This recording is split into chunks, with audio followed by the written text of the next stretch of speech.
My name is Emily Williams. I'm a current researcher in geography and incoming grad student, very much in love with Santa Barbara. It's a wonderful place. And I am one of the coordinators for this teach-in. Really, really excited to have you all out here. I think it's going to be a fantastic few days. As a reminder, this teach-in, we have it today, tomorrow, and Thursday. Really exciting things, and if you go to our website at santabarbarateachins.org, you can see the full lineup for everything going on. So I wanted to lay the landscape a little bit of why we're here today, and then pass it off to our amazing first speaker to really kick this thing off. But this teach-in is one of many happening across the country. There have been a few that happened before. There's some happening this week, some happening later on. And it's really a response to this understanding that this system that we live in today, our political and economic, social, ecological systems, are broken. And our system really impacts us negatively, and some of us more than others, some of us very much disproportionately, based on our backgrounds.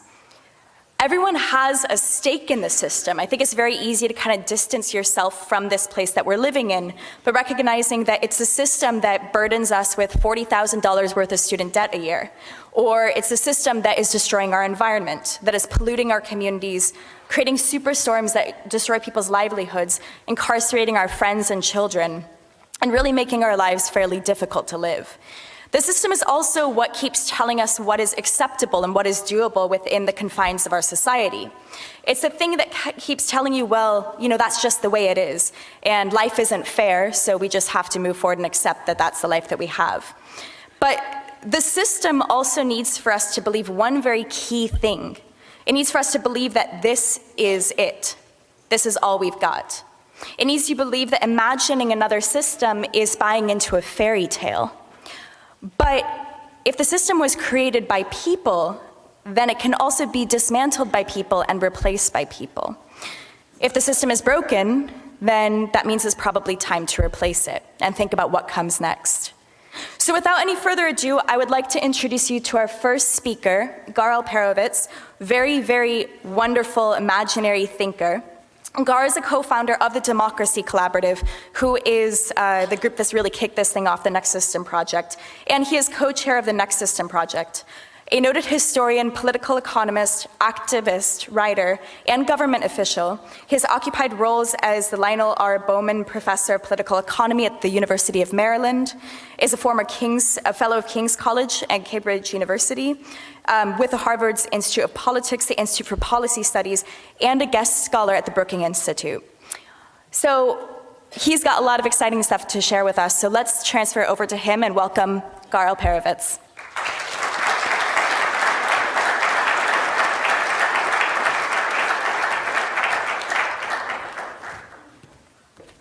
Thank you, Emily, and thank you all for being here.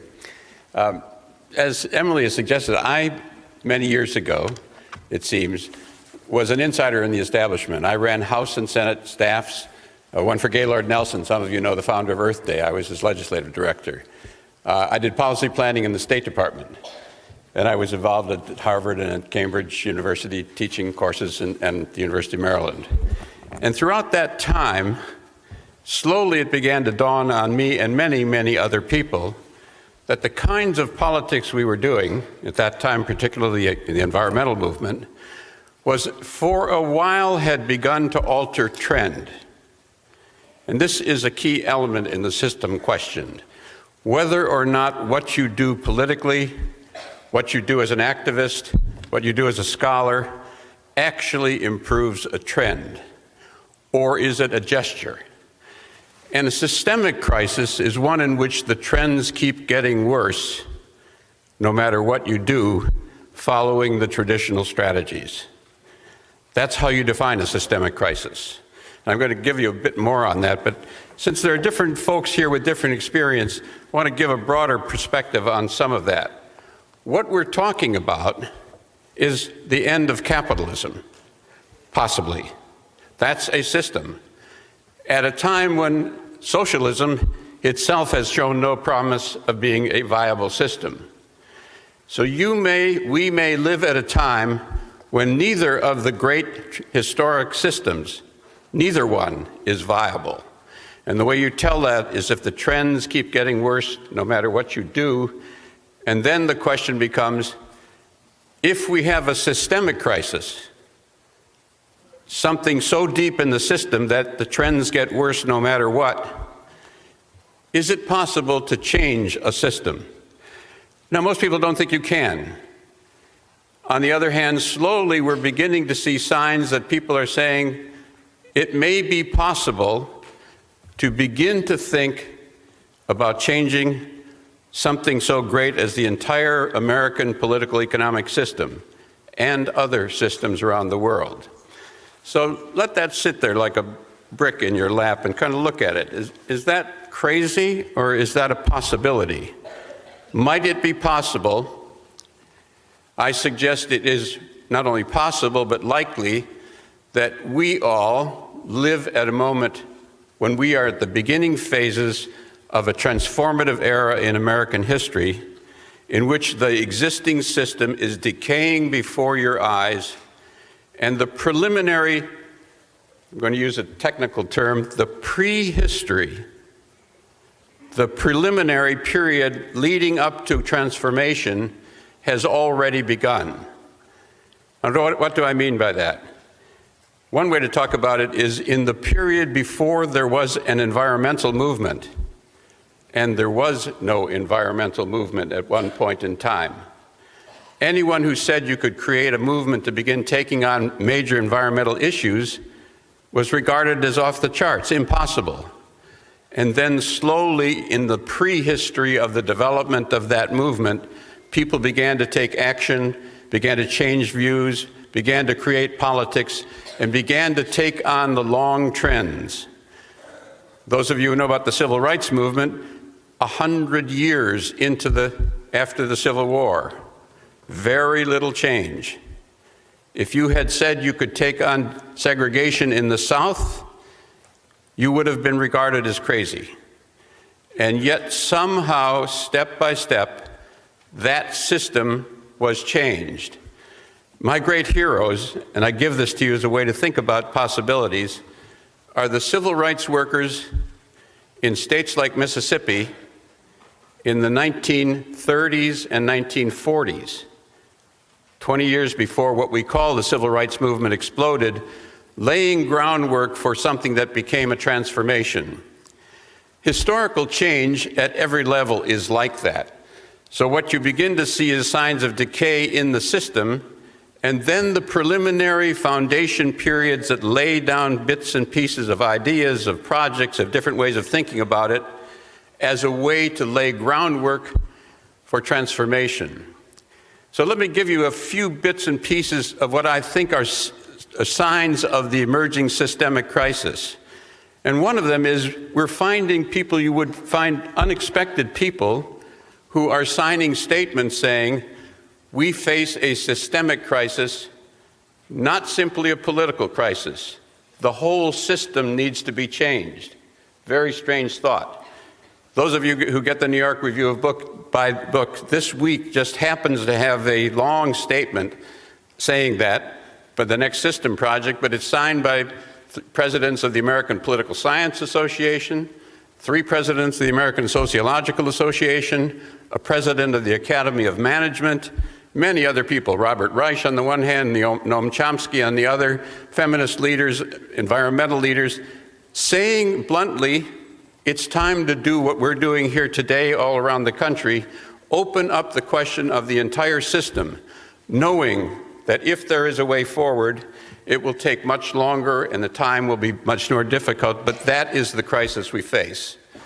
There's other evidence like that, but that itself is a signal for people who watch closely of a beginning awareness that something different is happening.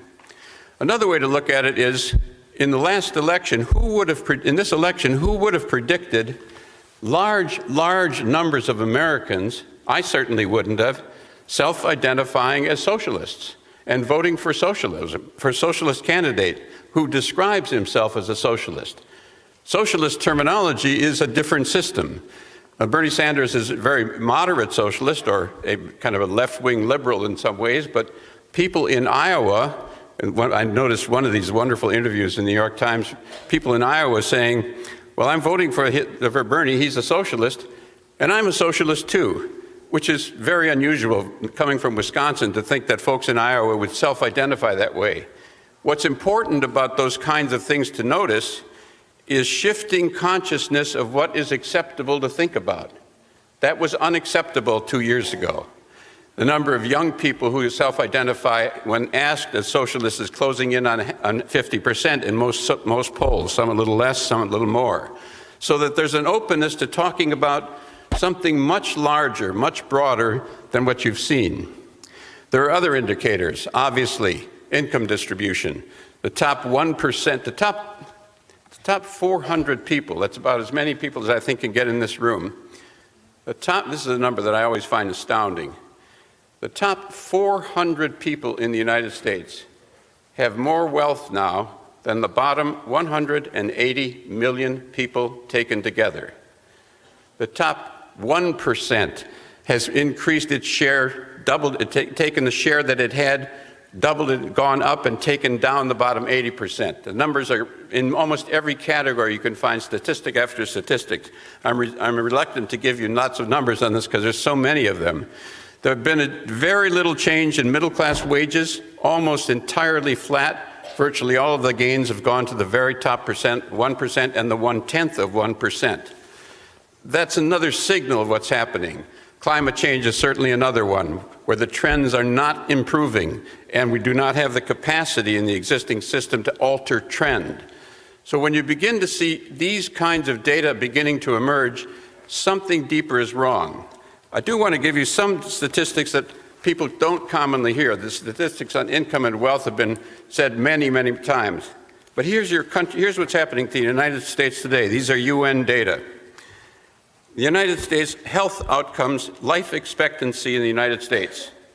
Among the advanced industrial nations, 21 out of 21 at the bottom of the list. Mental health care, 20 out of 21, bottom of the list. Infant mortality, 21 out of 21, bottom of the list. Maternal mortality, 21 out of 21, bottom of the list. Obesity, 18th out of 18, bottom of the list. Social outcomes, income inequality, 21 out of 21, bottom of the list. Poverty, 21 out of 21, bottom of the list. Child poverty, 20 out of 21, near the bottom of the list. Gender wage gap, 19 out of 21. Gender inequality, 21 out of 21, bottom of the list. Gender in politics, 20 out of 21, near the bottom. Public social spending, 18 out of 21. Homicide rate, 21 out of 21. Voter turnout, 16th out of 21. Maternity leave, 21 out of 21. This is our country now. These are the systemic outcomes of our system. Annual leave, 20 out of 20. Educational outcomes, math scores, 20 out of 21. Science scores, 15 out of 21. Reading scores, 14 out of 21. Environmental outcomes, 20 out of 21. Carbon emissions per capita, 21 out of 21. Military spending, 21 out of 21. Those are comparative data of what the system is actually producing as compared with other advanced systems. What it tells you is that there is some blockage in the nature of the system. Something is going wrong. Income distribution, wealth, carbon, you name it, we are not getting positive gains. How do you begin to break that down once you begin to sense possibly that we face a deeper crisis than would happen if you elect the next progressive or the next conservative that might alter those long, long trends and those long statistical outcomes? How do you break it down? One of the key factors that has changed, and this is one that most people are beginning to sense has greater implications than we've often seen, has to do with the radical decline of organized labor in the United States. And let me put that in systemic terms. Most of the advanced industrial and post-industrial countries, Britain, France, Germany, the United States, have been organized as what's called social democracies. These are capitalist systems organized by capitalist structures and capitalist corporations, and there has been an attempt, we call it liberalism in this country, what I come out of in working in the House and Senate, that is an attempt to regulate for environmental issues, regulate for wages, increase welfare programs, increase child care programs, and use politics to force the system to do what it wouldn't do normally. It's a very simple model. The system generates inequality, and a countervailing force, politics with institutional power, labor unions primarily as the institutional muscle in politics, balanced out these systems. What's happened in the United States is that worked for a while. It's no longer available. Labor unions at their peak in the United States were 33.4% of the labor force, just a little over a third. They are now down to 11% of the labor force organized. In the private sector, 6%, and they are declining. The famous economist Kenneth Galbraith called it countervailing power. The countervailing power that managed the system up till now is decaying before your eyes. It's not available to elect or produce power in opposition to corporate power. And it would get worse and worse and worse as politics do what happened in Wisconsin to systematically attack labor. So you can take that and you can criticize that, or you can evaluate it, or you can like it or dislike it. That's not the point. The point is to understand is one of the functional mechanisms, the most important functional mechanism that kept this system in balance and produced trends that were more positive for a long period, is simply decaying before your eyes. And with it, some of the outcome trends in environment and healthcare and poverty and so in unemployment. You're seeing that decay. Another way to think about it, not simply that the countervailing power of the existing system is decaying. Another way to think about it is now a good deal of historical work has been done on the period of the New Deal, that's the early 1930s, until the 1960s, the middle third of the 20th century. And that's the period of the great New Deal programs and Social Security and welfare and labor law, and it's the period that created the modern political economy we live in. Historians are now beginning to see that as an aberrational period. It used to be thought of as a model and trend that it would continue. Labor Secretary Robert Reich sometimes writes about it that there's a cycle of history. We just go up, it goes upward, but there'll be liberals, conservative, but the trend is up. The new interpretation is that that was a very unusual moment in American history, not the trend. And what happened is the Great Depression, a Republican happened to be President Hoover. The Great Depression occurred, and the Democrats capitalized on it enormously because he was in office when the Depression, he didn't create the Depression, but he was in office. He passed a lot of legislation. World War II consolidated that and helped build the labor movement. And then all of the legislation, the social legislation, the civil rights legislation in the post-war 1950s and 60s was passed, built on that structure that in some ways was odd and unusual and aberrant, but that the system beneath it continued. So many historians now believe that it wasn't a great trend, but in fact that moment is passing and we're going back to where we were in the 1920s in a trend, the basic status quo of the trend. The labor movement was 11% in 1929, it is now 11% again, and the power relationships are decaying. That's another way of saying that there's an underlying systemic problem in American capitalism and in most capitalisms that produce inequality, unemployment, ecological issues, unless balanced, unless countervailed, unless reformed and regulated. An even broader way of looking at that is now being developed by other historians who also see us entering a systemic crisis based on developments for the whole century. And it goes this way, that the political economy at the beginning of the 20th century was a corporate-dominated economy. What changed radically was World War I. And World War I in the later part of just before the 1920s, brought together a consolidation of public policies that helped regulate corporations, helped build parts of the labor movement, and built the preliminary basis of the modern state that we know about. And then it was further exaggerated and exacerbated by the Depression and World War II in the second part of the century. First quarter, World War I, second quarter, something aberrant, a Great Depression and a war. And the third quarter of the century, the Korean War, the Vietnam War, and the military spending of the Cold War era bucked up the whole system for the third quarter of the century. And that now, in this interpretation, the reason the systemic problem is recurring, it was always there except for aberrant war and other developments in 3/4 of the century. And now war, oddly enough, is becoming less and less functional. By functional, I mean its capacity to stabilize the system economically is weakening.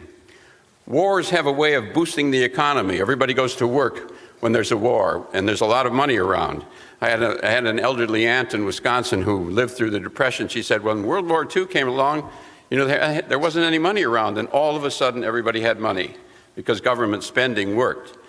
Military spending, damaging and dangerous as wars are, in fact is declining. It's gone from 14% in the 50s down to roughly 10% in the 60s, 8%, and it's now in the 3 to 4% range.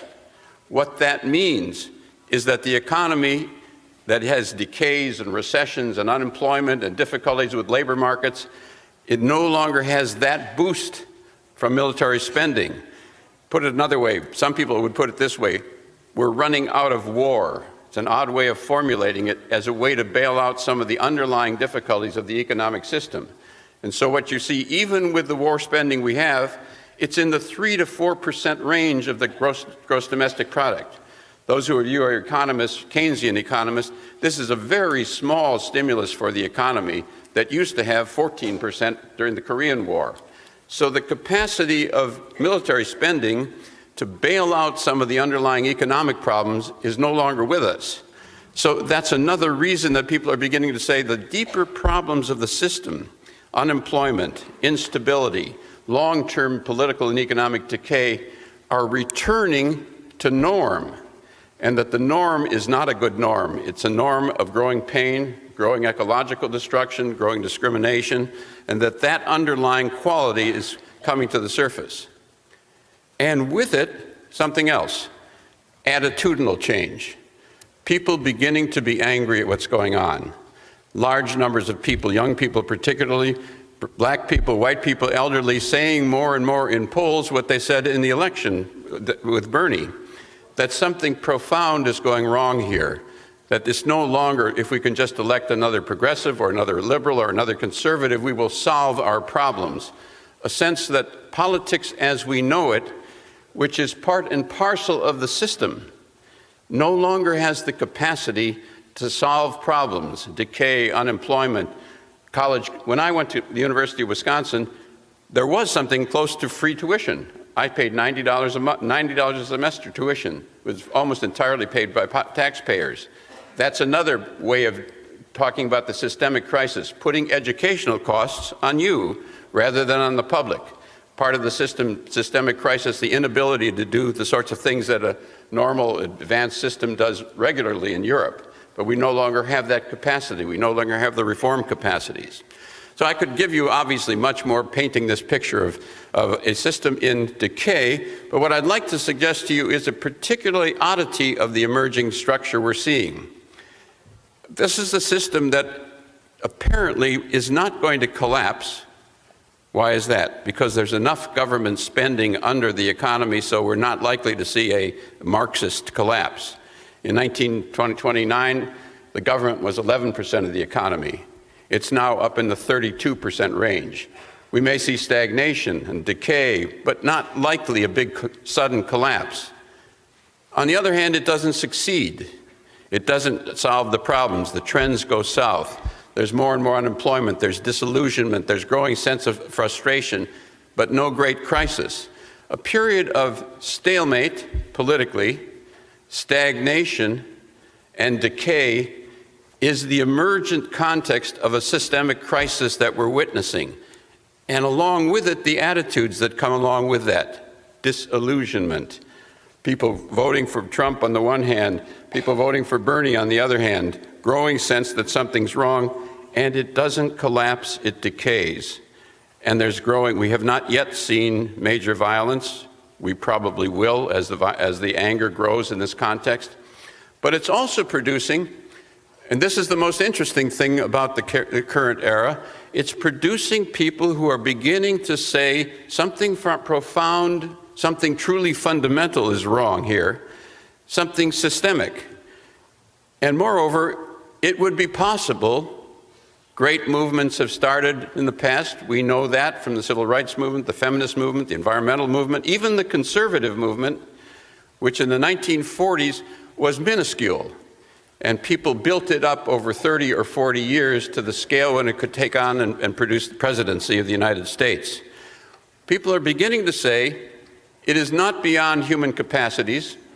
We know this historically. It's not beyond the power of people to say, something's wrong here. How do we begin to conceptualize it? What would a different political economic system actually look like that produced equality, liberty, ecological sustainability, real democracy, a reduction in wars and military ventures? What would a system that generated outcomes like that, what would it look like? How would you describe it? How would you build it? Take that word seriously. You are going to live into this era. You're already in it. How would you build it? Obviously, one level is raising consciousness and politics and thinking about and learning about and beginning to describe the situation in new terminology, beginning to get beyond slogans and beginning simply beyond politics and elections. A second thing, and this is part of the Next System project and the 10,000 people who've signed the statement running from all the names I mentioned earlier and the presidents. We just got one more president of the American Sociological Association signed this morning, saying it's time to begin thinking through and designing, think of that, designing a next system. The last time we did that was the Constitutional Convention, when people actually said, think about these guys, and they were all guys. They said, we are going to design a system. And they did. You're living in what's left of it. But they self-consciously said, we could apply human intelligence to the question of where do we want to go over the next 30 or 40 years? What would actually produce equality? How would you put it together to achieve liberty? How would you build a system that was not warlike? How do you get beyond slogans and rhetoric and all naive approaches? What would it look like? People are beginning to ask that question theoretically. If you go to the nextsystem.org, the website, you'll see, I think we found 26 different models that academics have produced, projecting a big dialogue, just like the period of the the debates over the Constitution. Some of them begin with, for instance, instead of corporations owning wealth, why can't workers own the wealth? Owning wealth is a big part of the power structure. Why can't that be democratized? And some people have begun to develop very, very coherent and intelligent theories of how to do that. Other people are starting at the environmental end and looking at environmental regions and regional approaches that start with environmental values and environmental culture and build up to models of an alternative system, theorizing about that. Other people begin at traditional socialist level, that is, nationalization is part of the puzzle. Why? Because the big corporations, one, are impossible to control, and two, they have to grow. I want to stress that for you environmentalists in this room. One of the problems, and we ran into that when I was working in the Senate on these issues, businesses that have to go to Wall Street, private corporations that have to go to Wall Street for financing, and all of the big ones do, cannot not grow. They will not get investment, and they will go out of business unless they show increasing profits regularly year after year. That means they must not only grow, but they must find ways to increase profits, often by destroying the environment, because it's cheaper to do that. Often by growing and using up resources, because they must do that or they will die, the stock market will reject them. So some people are looking at public enterprise, at least does not have that quality. It is not driven by stock market business relationships and could be part of the system design. One of the things to know about that around the world, there are many, many, many examples of efficient public enterprise that people are looking at. Go ride in the French railroads, for instance, or the Japanese railroads, which are very, very efficient, socialized public enterprises. So people are beginning to say that could be a part of the puzzle. Other people are starting purely at culture. That is, how do people relate to each other in a community? How do we get better male-female children relationships? How do we get a sense of community? How do we work from culture and come back to what would be the economic structures that would support and sustain and nurture a better culture of equality and better relationships? So this is another branch of what's happening in the next system debate. All of these areas, there are people, activists as well as scholars, beginning to generate the preliminary, and I wouldn't go further than this, we're beginning to get the first stages, the preliminary stages of serious theory and ideas. If you want, I sometimes say, you want to play this game, the chips are decades of your life. To change something like a political economic system, you are talking basically about opening up a long historical perspective. You're talking about those folks in Mississippi who started out and laid the groundwork 10, 20, 30 years on to build the ideas, first the ideas and the culture, and then the experiments, and then the theory, and then the movements that begin to take on power and scale as they go forward. So that's the kind of thing we're seeing. If you go to these various websites, you'll begin to see huge numbers of people doing this that the press isn't covering. For instance, if one of the key ingredients in changing the system is changing who owns all the productive wealth rather than the top 1 or 1/10% and the large corporations, and if one element is worker cooperatives and worker-owned companies, there are sophisticated experiments going on all over the country now in changing who owns wealth by workers and communities. In Cleveland, for instance, there's a model of worker-owned companies, large scale, linked together with a community corporation so the profits benefit the community, and purchasing power of hospitals and universities, which buy $3 billion in goods and services a year in that particular town, same as in any big city, buying from these worker cooperatives that are trying to build the community and the workers. That's going on right now, and they're environmentally sound, very advanced environmentally. There are experiments going on in Rochester. Another piece of the puzzle, this is happening now with very little press coverage. 2 cities in the United States are now setting up, or beginning to set up public banks, Philadelphia and Santa Fe. Probably all of you know that the very, very conservative state of North Dakota has a state bank 100 years old, socialist bank, which is supported by the farmers and the small businessmen. Another piece of the puzzle, maybe. People are looking at regional structures. And this is one area I'd suggest you really, those of you who begin to think about, really think about living into an era where changing the system may be on the horizon. One of the really big problems in the United States that most people have been staying away from since the 1930s is as follows. And I'll throw the question to you. Tell me how we can have participatory democracy, you guys think about it, in a continental system, 3,000 miles across, of 325 million people. What does participatory democracy mean in so huge a system?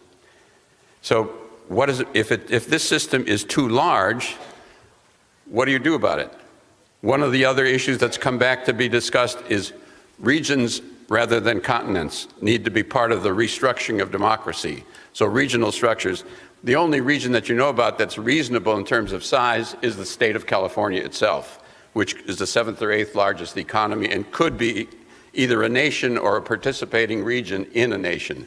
So there's a lot of discussion about regions. If most states are too small, and if the continent is too big to manage democratically, the intermediate unit is called a region. So people are beginning to think about long-term structural redesign along those dimensions as well.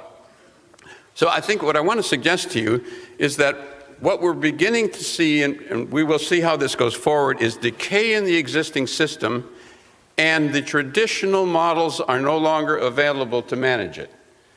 Particularly, but if we had time, we could go to many other facets, the collapse of the labor movement as a way to constrain and manage and reform the model. And a system that doesn't collapse. Opening up a huge debate, opening up political movements, Black Lives Matter, feminist movements, new gender movements, environmental movements, climate change movements, all beginning to respond because the answers aren't forthcoming from the system. And driving deeper and deeper into the period when 3 questions are really on the table, and they are the questions for the rest of this conference. How do you really analyze a systemic crisis? Will it flip over into violence and fascism? Is there a reform path? Is it a revolutionary path? The last time we've seen that in the United States was the American Revolution. Is that what we're looking at? Is there something, here's another term of art, is there something that might be called evolutionary reconstruction? Evolutionary reconstruction. Neither reform, which is what American liberalism tried to accept the capitalist system and reform it around the edges, nor revolution, but the buildup in an evolutionary way of new and more institutions like the ones I've described, worker ownership, efforts in culture, efforts in cities. The state of in Boulder, they took over the municipal enterprise utility in order to deal with climate change. Voters took it on in 2 referenda. A process of changing the underlying economic structure that is evolutionary but begins to point towards a far more radical solution, radical in the sense that it's new in its ideas, in an evolutionary reconstructive way. So thinking secondly about different ways and different pathways to the future is part and parcel of it. And the third piece, and it always ends up here, the third piece is existential. We live in this system, and most of you will live into it directly.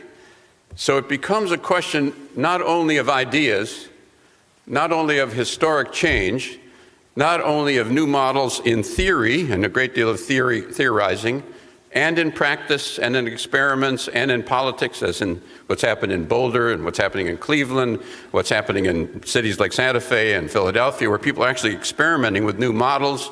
They're doing land trusts as well. There's a whole lot of more material about what's really happening on the ground at the same time the theory is developing. But in the end, it always ends up as an existential issue. What do I mean by that? That means nothing happens unless people individually, and I'm talking, by the way, to the person sitting in your chair and mine, whether people actually, as in the civil rights movement and in the feminist movement and in the anti-war and the environmental, actually look themselves in the mirror in the morning and saying, that's my problem, too. Not simply a historic problem, not simply an academic problem, not simply a political problem, not simply a reconstruction problem, but a problem of whether or not I personally am willing to take responsibility for building parts of the solution. It comes down in the end to trying out, excuse me, trying to face the matter directly and personally. And sorry, this needs some water, but we don't have it. Whether or not we personally and directly begin to take on the issues that I'm describing. And they can be done anywhere. Experiments can be done in any community. The university is a particular, thank you very much. University is a particularly interesting place to do the theorizing, but also we're finding, and this is true in the Cleveland model, that the university has major resources. It can help out the development of some of these experiments. And I want to say they are experiments. What the period I would suggest we're in is the prehistory, as I said earlier, not yet the history of the possible transformative period. And in these kinds of situations, as always in prehistory or history, there is no certainty.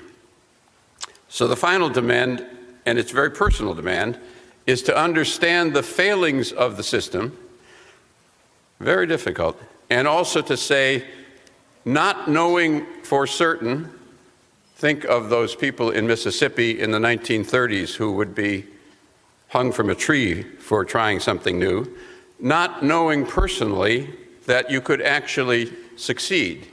So beginning to grasp the issue, joining movements, and trying to force back the sense of what is happening to a deeper and deeper depth, and at the same time asking personally, how do we actually advance our knowledge, advance our experiments, advance our theory, and broaden our horizons to the depth of the actual problem we face, namely, how do we build the next system?